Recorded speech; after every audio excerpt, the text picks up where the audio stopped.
So much. All right, now let's talk to a guy who knows Donald Trump very well, as a matter of fact. He is a veteran political consultant, he is a strategist, and he's the former top advisor to Donald Trump. Roger Stone joins us right now here on Newsmax. Roger, good to get a chance to talk to you again. All right, Donald came out, he hit every single point that he wanted to when he got this nomination, or not the nomination rather, but this win in New Hampshire. He's feeling good. But does he have enough to really make it work, and can he make it work in places like South Carolina? Without any doubt, this is a very, very big night for Donald Trump. He didn't just win by one vote or a handful of votes. He won big. He actually won by twice the margin of the second place finisher, in this case by surprise, John Kasich. He goes into South Carolina with an enormous head of steam.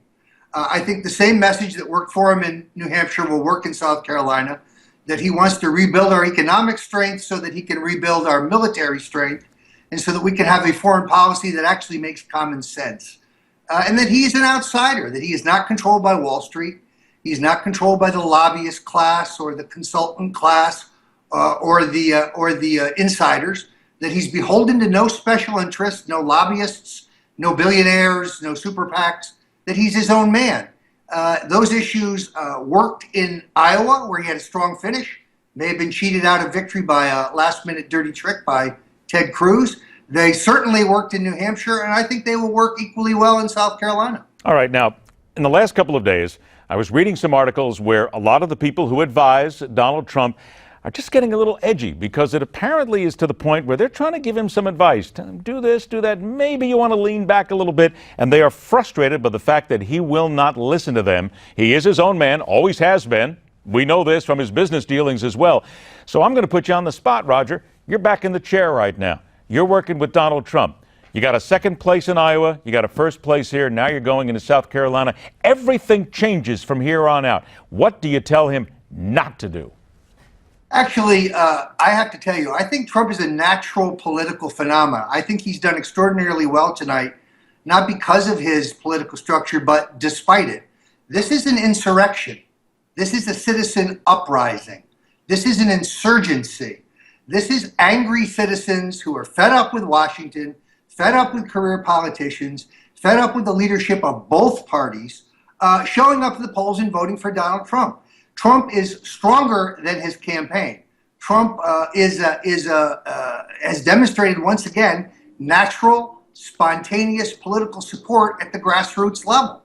And I expect that to continue. It's why he has drawn the biggest crowds. It's why he has been able to command superior publicity and coverage of his campaign. It's why the networks book him, because he drives the ratings.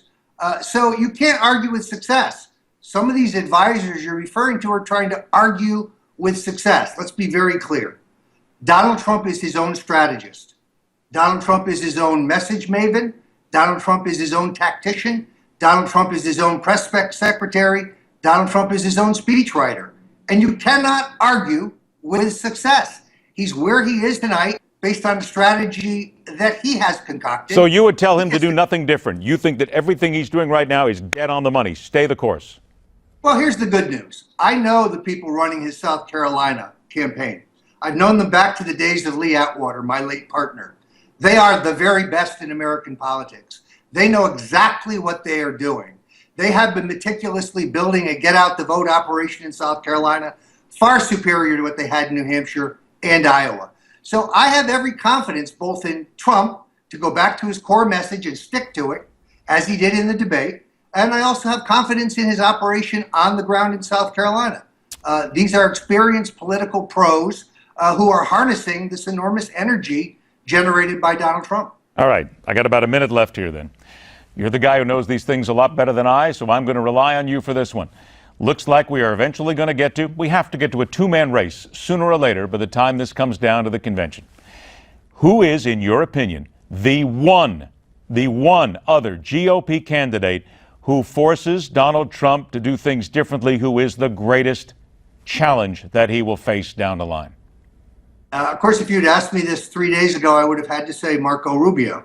Marco Rubio was clearly on a trajectory to come in second in New Hampshire and maybe even challenge Trump for first place. Because of his weak debate performance, I think there's a crash and burn there.